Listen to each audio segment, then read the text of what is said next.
G'day team, and welcome to Overheard in the Emergency Room, the podcast where we cut through the noise and discover what really makes us healthy and happy in the long run.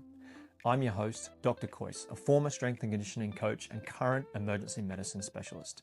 Last time out, we talked about our two-tiered blueprint for longevity. Today, we'll take the next step in understanding one of their most important foundations. Let me ask you something. If I had 30 seconds in the emergency department to give someone nutrition advice, what do you think I'd actually say? I certainly wouldn't be talking about keto versus vegan. It wouldn't be advising someone to never eat carbs again. And I wouldn't have some flashy spiel about how this one Andean mountain fruit melts belly fat. Because in the real world, people don't need more nutrition clickbait. They need a repeatable pattern. In today's episode, we'll discuss our first tier 1 intervention, diet. By the end of this episode, you will understand a simple, evidence-based way to eat. The kind of advice that holds up across national diet guidelines, cardiovascular society guidelines, and the big long-term studies performed by actual nutrition scientists and epidemiologists. So strap in and enjoy the ride as we continue on the road to less bad days and more good decades. So let's start with a case. A 34-year-old man comes into the emergency department with chest and epigastric pain for a few hours. No vomiting, no big dramatic story. He's just worried, and honestly, he should be. Chest pain gets everyone's attention. We do what we do. We get an ECG, labs, troponins, a chest x-ray. We rule out the scary things. Doesn't have a big heart attack, a pulmonary embolism, or a big bag pneumonia.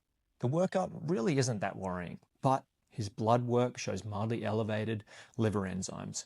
I order an ultrasound, partly to check the gallbladder, partly because something just isn't right. He's a young guy. He shouldn't have abnormal liver tests.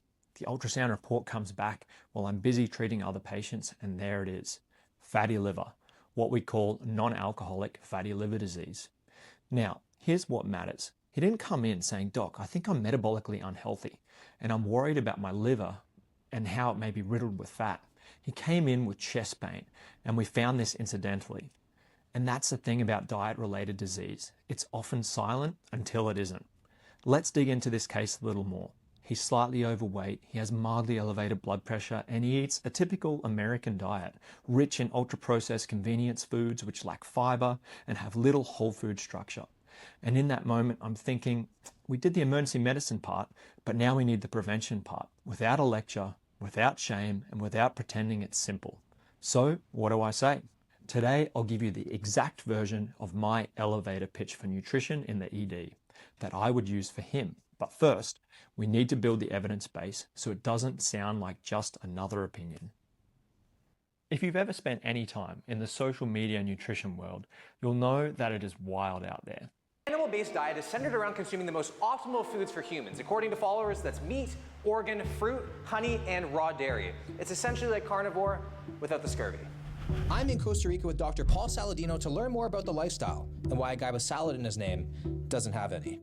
I'm excited, but I'm also scared because I feel like every food that I love, I'm gonna have to hate it by the end of this. That's not the goal. In this short video, I'm going to give you some practical tips, advice, and steps on how to start your carnivore diet if that's what you've chosen to do. I'm Dr. Ken Berry, a family physician with over 20 years of clinical practice, and I've been a carnivore for almost 5 years now. And I talk about why I chose carnivore and why I stuck with it in other videos. This is what I'm eating for breakfast as a 39-year-old who developed major chronic illnesses like Crohn's, IBS, severe bloating, pre-diabetes, chronic fatigue, migraines, candida, low testosterone, hypogonadism. My life quality was terrible, and because I was eating things growing up like soda, candy, cereal, so much meat, milk, mac and cheese, unlimited fried food, fast food, I got really sick.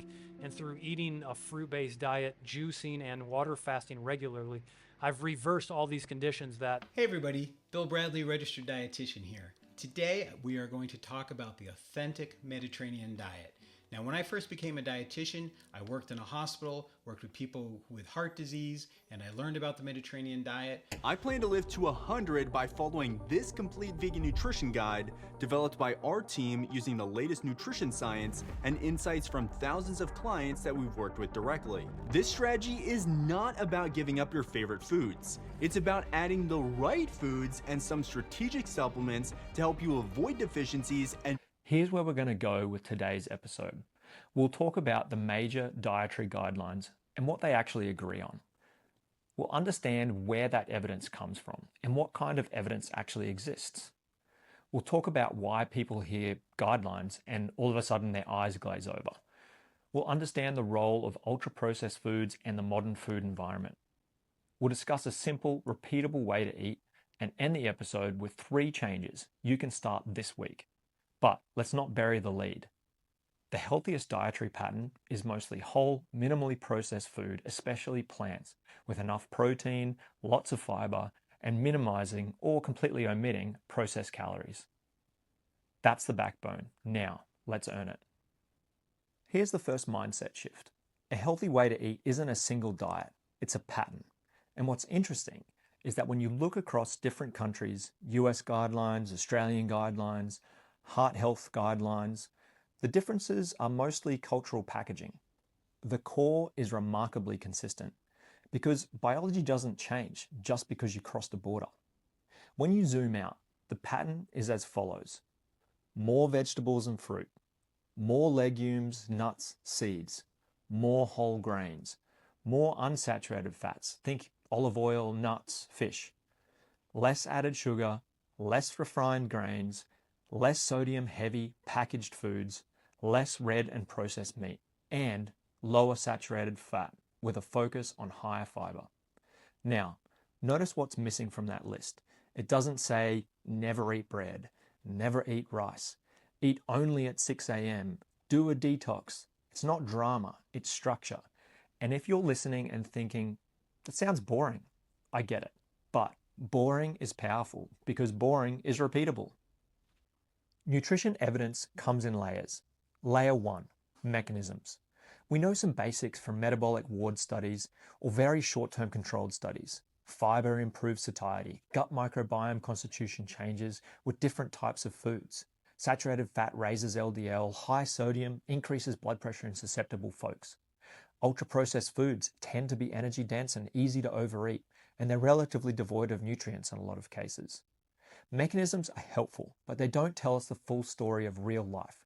We know about these mechanisms from studies where we can tightly control every aspect of an experiment. Typically, patients are locked in a facility where everything that goes into and out of their body, yep, that's food and poop, can be collected, weighed, and we can see what changes happen to their body. Things like cholesterol levels, blood pressure, body weight, gut microbiome, and metabolic rate. These are great studies, but the reality is that when out in the wild, almost no one eats the way they do during a metabolic ward component of any study.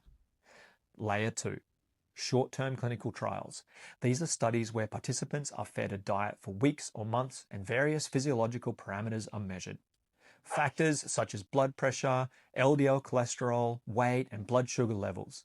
These types of studies are really good for understanding how certain foods change physiology and therefore the risk of disease, and often are more reflective of real-world scenarios.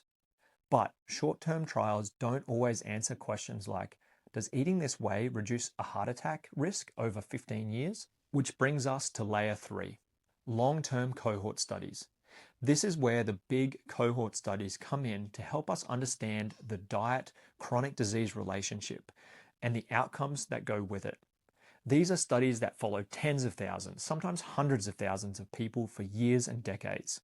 They ask what people eat, usually with food frequency questionnaires, then track outcomes like cardiovascular events, diabetes, cancer, and mortality. Cohorts are not perfect. I'll say that out loud. But they're one of the best tools we have for understanding questions like what dietary patterns tend to associate with better long-term health in the real world.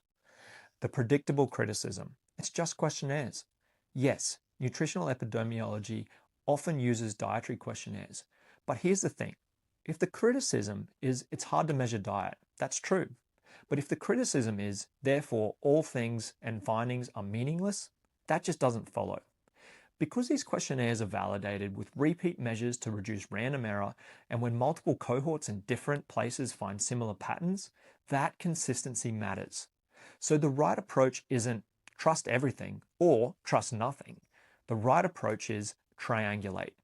When guidelines align with cohort patterns, short-term RCT's effects on risk factors, and plausible mechanisms, that's when our confidence increases. So I'm going to give you a second case before we dive into our discussion on dietary guidelines. A 45-year-old woman comes in with a severely elevated blood pressure, 191 over 135, and a right-sided temporal headache.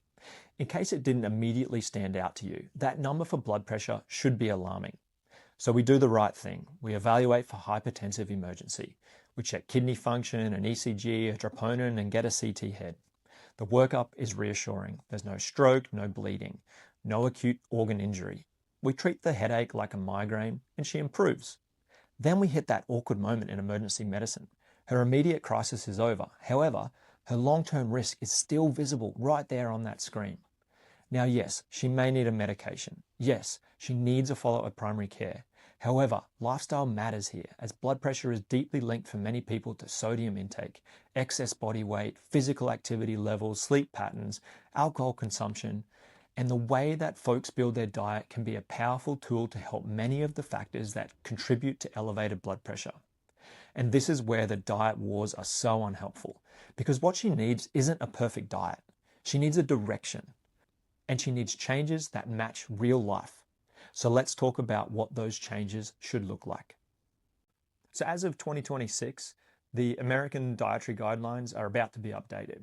And the current administration gets a big fat F from me so far when it comes to their performance on public health. So let's see this segment as a primer so that you understand what drives the guidelines.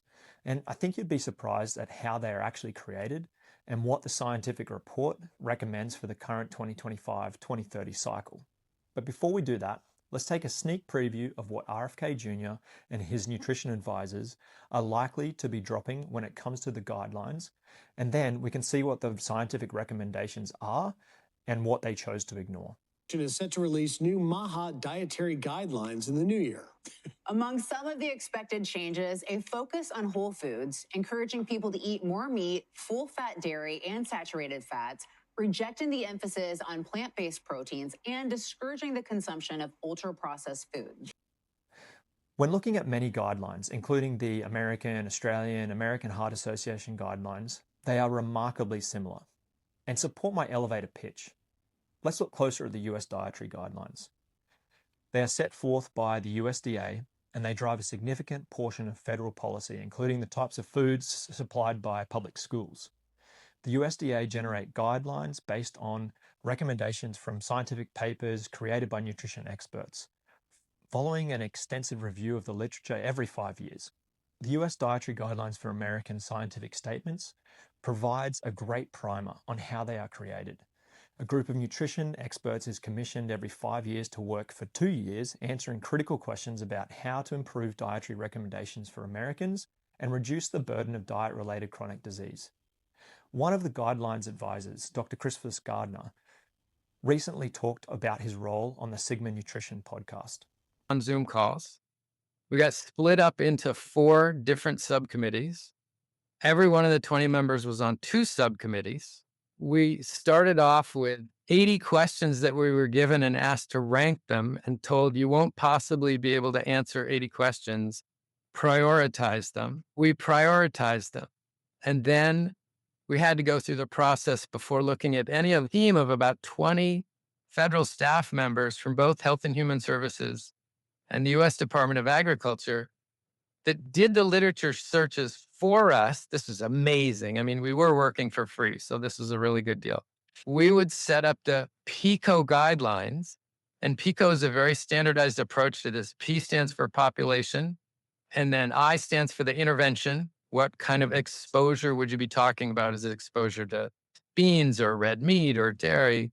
And then C was the comparator. What would you be comparing that intervention to? Is it just eating less of the same thing versus more?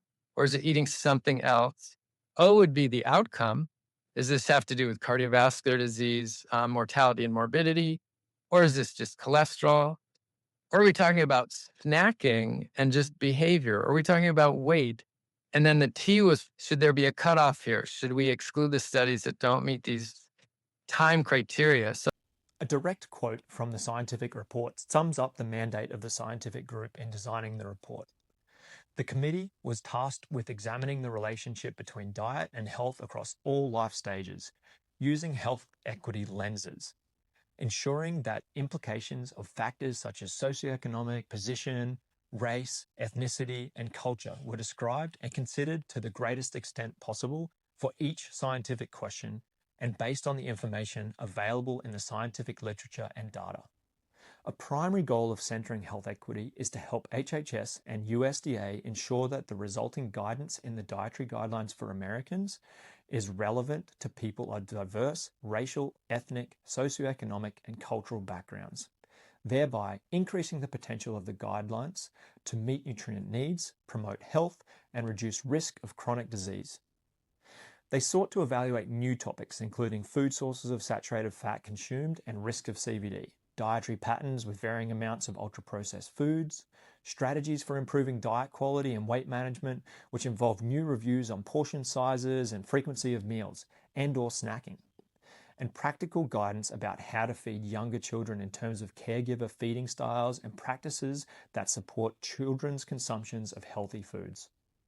The Dietary Guidelines Advisory Committee looked at dietary patterns that are associated with chronic diseases such as diabetes, cardiovascular disease, overweight, and obesity, and many types of cancer, including breast, colorectal cancer among them. Age-related cognitive decline, dementia, and mild cognitive impairment were also included. The dietary pattern that consistently emerged for individuals aged 2 and older was one that is higher in vegetables, fruits, legumes, which include beans, peas, and lentils, nuts, whole grains, fish and seafood, vegetables, oils that are higher in unsaturated fat and lower in red and processed meats, sugar-sweetened foods and beverages, refined grains, and saturated fat. These patterns also included consumption of fat-free or low-fat dairy foods lower in sodium and/or may include plant-based dietary options. The 2025 guidelines recommended keeping saturated fat in the diet under 10% of calories. This holds true in the newest scientific report, which recommends swapping butter, processed and unprocessed red meat, and dairy, and substitute it with a wide range of plant-based food sources, including plant-based proteins, beans, peas and lentils, whole grains, vegetables, monounsaturated fat, and polyunsaturated fat in the form of vegetable oils and spreads. These foods are associated with a reduced risk of cardiovascular disease. The scientific report also discusses complementary foods and beverages up to 24 months of age and the importance of repeated exposures and cultural acceptance of foods that have no evidence of negative outcomes, including fruits, vegetables, and whole grains. Here's a common line. If dietary guidelines are so good, why are we getting sicker? And the simplest answer is that most people are not actually eating anywhere near the recommended pattern. Not because they're lazy, but because the environment they live in is really powerful. Ultra-processed foods are cheap per calorie, fast to prepare, engineered for taste, aggressively marketed, and they're everywhere. There's literally a year's worth of calories available on every street corner convenience store, drugstore, and gas station.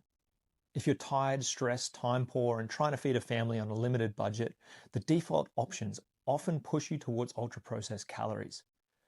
And eating this way crowds out the fiber, the micronutrients, the protein structure, and the volume per calorie you get from whole foods. Let's talk about a couple of papers.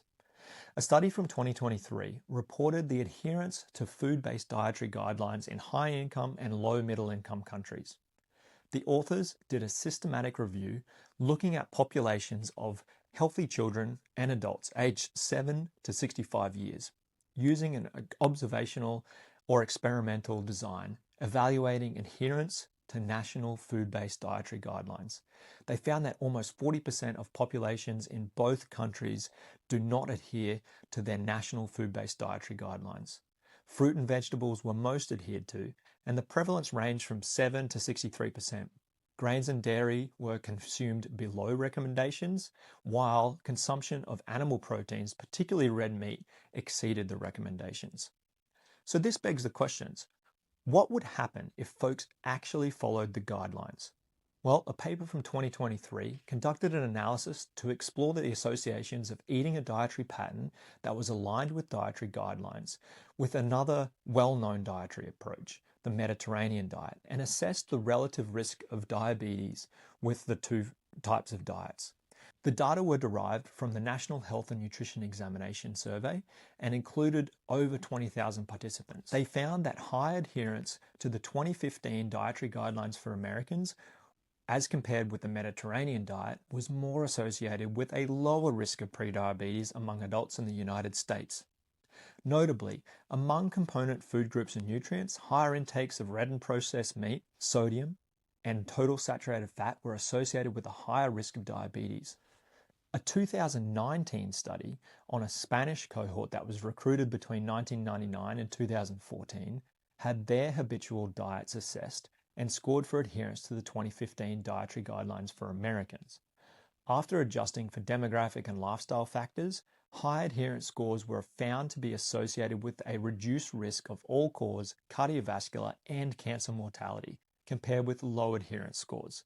A 2-point increase in adherence on a 21-point scale was linearly inversely associated with all-cause mortality. So the more closely patients adhered to the guidelines, the less likely they were to die from any cause.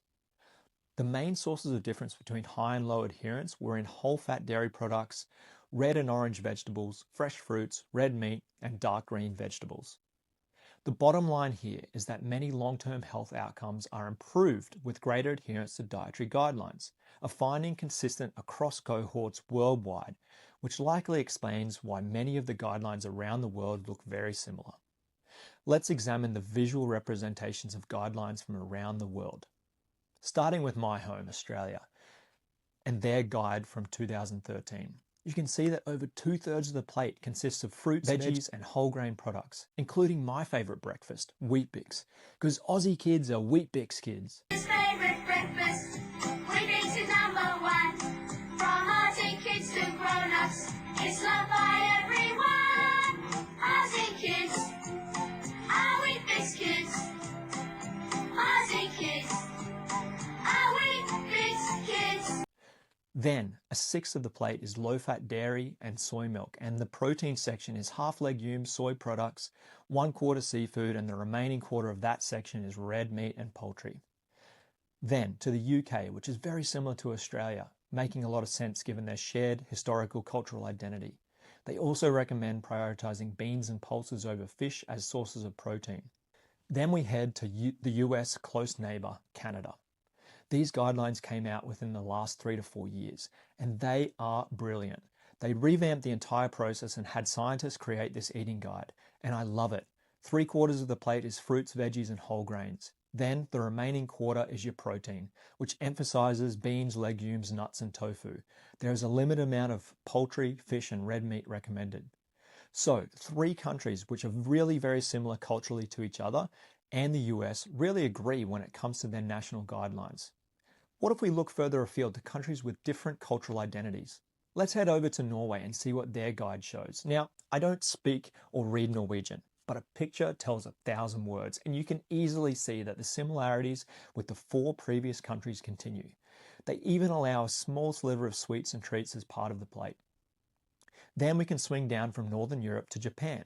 The daily foods are dominated by grains, including rice, bread, noodles, pasta, and veggies, with the remainder being fish, egg, soybean dishes, and meats, as well as fruits and milk products in smaller servings.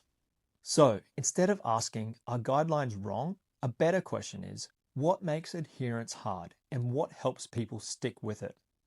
One of the themes that shows up is self-efficacy, not motivation, not discipline.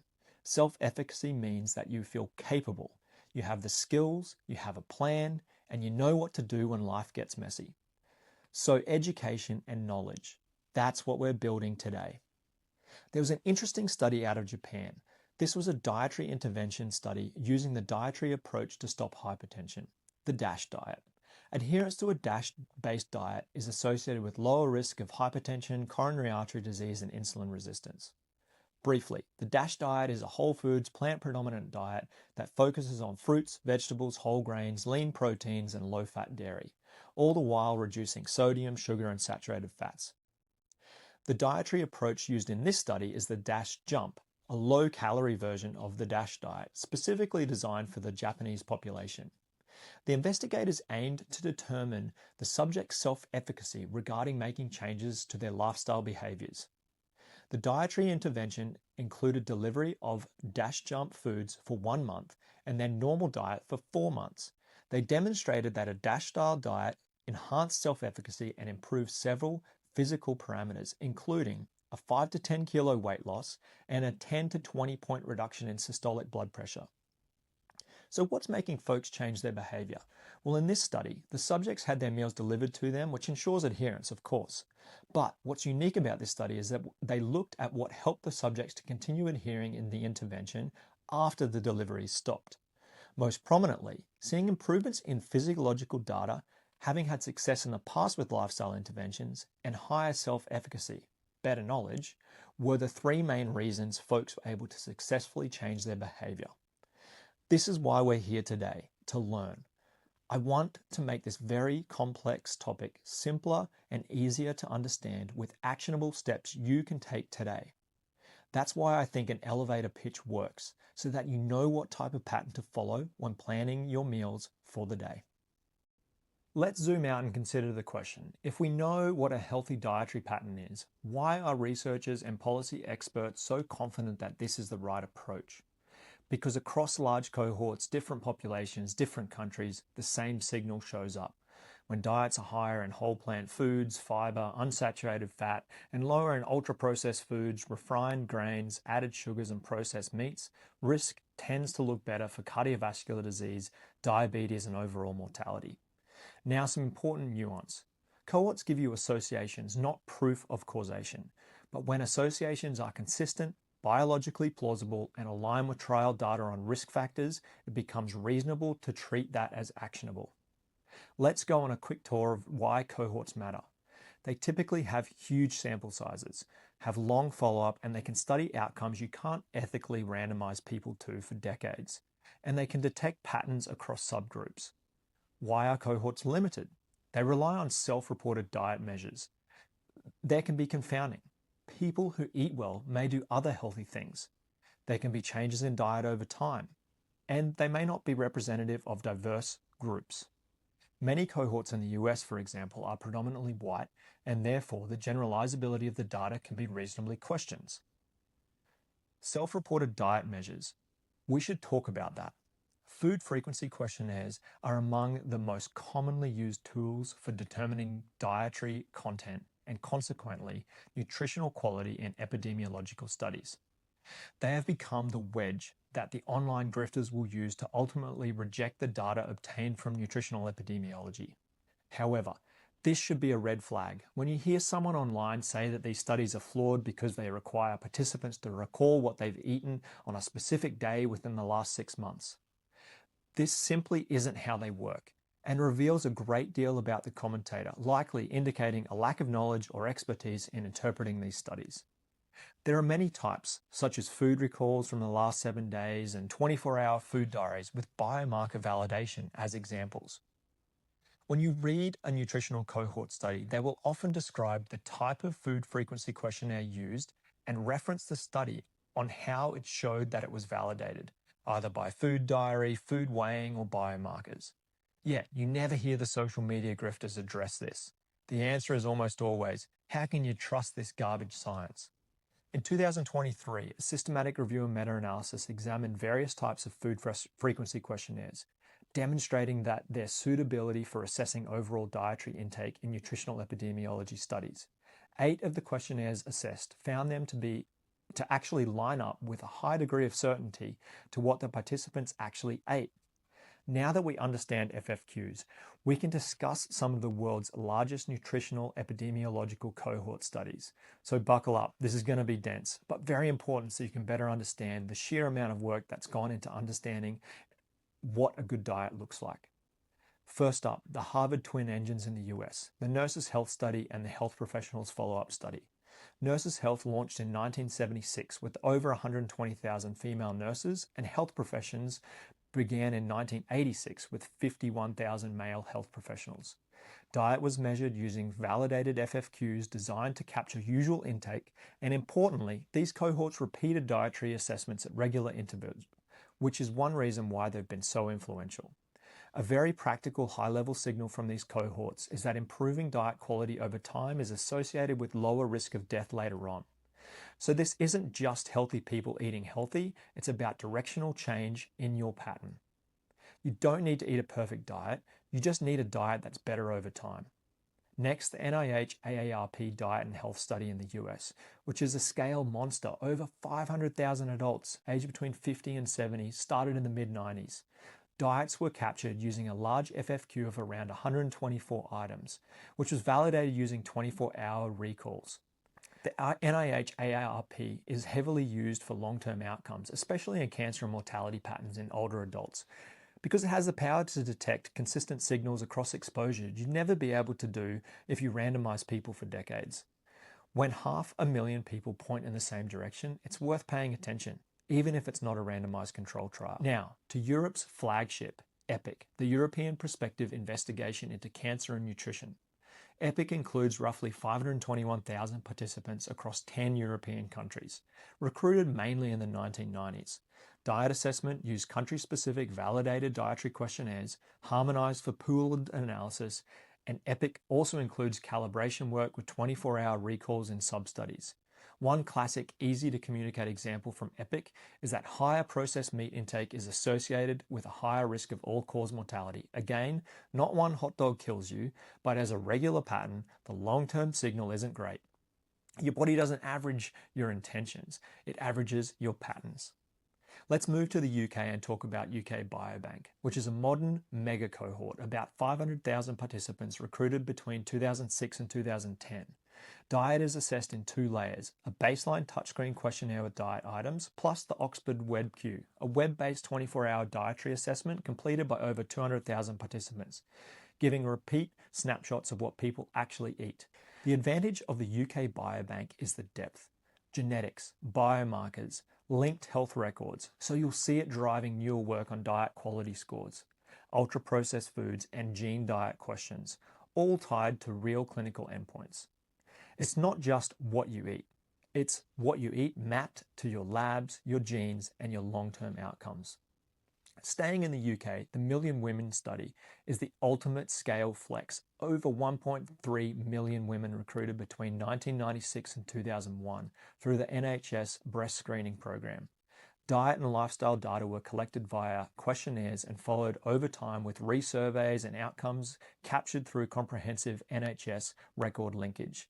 The key reason to mention it is simple. It's a reminder that some of our strongest insights come from huge sample sizes paired with long follow-up, where random noise signals get drowned out and consistent signals are harder to ignore. Big numbers don't make a study true, but they make weak signals harder to fake. Now, let's leave Western food environments and go to China and the China Kadoorie Biobank. CKB recruited about 512,000 adults aged 30 to 79 across 10 regions, including both urban and rural areas in the mid-2000s. Diet was assessed at baseline using in-person interviews that captured frequency of intake for key food groups, giving a real-world view of patterns across different regions. A memorable high-level finding from CKB is that higher fresh fruit intake is associated with lower risk of cardiovascular disease. This reinforces the whole food pattern signal in very different cultural context. When the whole food signal shows up in a totally different cuisine, it's less likely to be a Western fad. Next is Japan, with the Japan Public Health Center study, often called JPHC. JPHC includes about 140,000 participants across multiple public health center areas, with baseline waves in the early 1990s. Diet was assessed using a validated FFQ tailored to Japanese dietary patterns, which is important because it captures exposures like fish, soy foods, and tea consumption patterns and high-salt traditional foods more accurately than many Western cohorts would. Broadly, higher quality diet patterns in this cohort have been linked to lower mortality and cardiovascular outcomes in observational analyses, giving another different culture, similar pattern checkpoint. Different ingredients, same principle. Quality patterns travel well across cultures. Now, a really fascinating natural experiment in the US and Canada. the Adventist Health Study 2. AHS2 recruited about 96,000 Seventh-day Adventists in the early 2000s. Diet was assessed with a detailed quantitative FFQ that allows categorization into patterns like vegan, lacto-ovo-vegetarian, pesco-vegetarian, semi-vegetarian, and non-vegetarian. One headline that's easy to explain is that vegetarian dietary patterns in this cohort have been associated with lower all-cause mortality, with nuance by sex and dietary subtype. AHS2 is also useful because smoking and alcohol use tend to be lower in this population, which can sometimes reduce the healthy user confounding that complicates other data sets. This is as close as real life gets to a long-term plant-based experiment without locking people in a lab. Finally, the most global one on this list, PURE, the prospective urban-rural epidemiology study. PURE spans dozens of countries and wide income settings using standardized questionnaires and diet tools adapted to local food cultures, so patterns can be compared across regions. One key recent PURE contribution is a healthy diet score developed in a large multi-country sample and then evaluated across multiple data sets, emphasizing protective food groups like fruits, vegetables, nuts, legumes, fish, and dairy, and finding that higher scores are associated with lower cardiovascular events and mortality in their analyses, particularly in lower income regions where access is a dominant constraint. PURE is also valuable because it forces the uncomfortable but necessary question: what does healthy eating mean when affordability and food access shape the menu? A healthy diet isn't just biology, it's also economics. Now, quick reality check so we stay honest. These cohorts aren't perfect. They rely on self-reported diet, they're vulnerable to confounding, and they can't prove causality on their own. Here's why they matter still. When the same broad pattern shows up across all the different cohorts, Harvard cohorts, NIH, EPIC, UK Biobank, China Kadoorie, Adventist and PURE, it also lines up with what shorter-term trials show for blood pressure, LDL, insulin, and weight, it becomes very reasonable to treat it as actionable. So the pattern, again, isn't flashy. It's consistent, mostly whole, minimal processed foods, especially plants, with more fiber and more unsaturated fats, with fewer ultra-processed foods, refined grains, added sugar, and processed meats. Now that we've gotten through that mountain of information, we can come to the most important part of this episode. What do we actually do with this information? I want you to think about your plate and aim to make it 80-20. About 80% of what you eat by habit comes from fruits and veggies, legumes and beans, whole grains, nuts and seeds. The remaining 20% is the human part: cultural foods, celebration foods, restaurant meals, and things that make life enjoyable. The reason this works is not willpower. It works because it changes the default. It increases fiber, volume, micronutrients, and satiety. Eating this way also decreases calorie density, excess saturated fat, excess sodium, and the ultra-processed, easy overeat category. It is also important to tailor certain aspects such as protein to the individual needs. Beans, lentils, soy, seitan ideally make up the majority, but preferencing fish and poultry if they consume animal foods can also be part of a healthy dietary pattern. And the data is clear. It is important to reduce the frequency of red and processed meats. That's it, not a diet, but a pattern. It would also be remiss of me not to mention the role of a multidisciplinary team. For those of you who have a primary care provider, it is important you talk to them about diet and see if you can get a referral to a dietitian.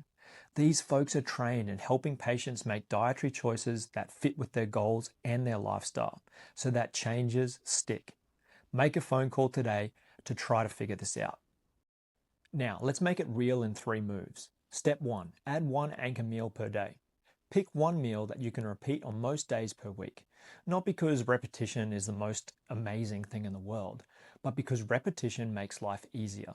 Here are some examples. Oatmeal. Overnight oats is my personal favorite. Add some fruits, nuts and seeds. Hummus with sauteed greens on whole grain toast. Tofu scramble with veggies. Lentil soup with whole grain bread. If you already have an anchor, great, keep it. Step 2, do 3 protein swaps per week. 3 times this week, I want you to swap out processed meat or red meat for beans, lentils, tofu, tempeh, fish, or a leaner protein option. This isn't a moral statement. I swear I'm not trying to make you vegan. It's a pattern practice. And step 3, build a friction plan for when you're busy. This is a self-efficacy part. When life gets chaotic, what do you eat? Have a short list of default wins. Bagged salad with canned beans and olive oil with some vinegar. Greek yogurt with frozen berries and oats. A rotisserie chicken with microwave rice and frozen veggies, or pre-cut veggies with hummus and nuts. The goal isn't perfection, but we need to change our environment. The goal is to make the healthy choice the easy choice more often. Alrighty, let's return to the beginning. A 34-year-old with incidental fatty liver. If he adopts the 80-20 plate, increases his fiber, reduces ultra-processed food, and trends his weight and metabolic markers in the right direction, his long-term risk trajectory can change. Not overnight, but over months and years? Absolutely. And the woman with severe hypertension, medications may be a part of the plan, but diet patterns that reduce sodium-heavy ultra-processed foods, support weight control, and increase potassium-rich whole foods can help shift blood pressure meaningfully over time. These are the slow levers, but slow levers are how chronic disease prevention works. So let's recap in one breath. Across the best evidence we have, guidelines, large cohorts, and trials on risk factors, the healthy dietary pattern is boring and consistent, mostly whole foods, plant predominant, high fiber, lower ultra-processed foods, lower added sugars and refined grains, a bias for plant and lower saturated fat protein sources. And if you want a single action from today, pick one anchor meal and repeat it. If you want to go further, here's my question for you. What's your one change this week, your one swap that you can keep doing a month from now? If this episode helped, share it with someone who's tired of the diet wars and just wants a plan that works in real life. In the meantime, please like and subscribe to the channel and visit the blog that accompanies this website for more detailed information at drkois.com. Thank you so much for joining me today, and we'll see you next time when we discuss all things exercise as we chase less bad days and more good decades.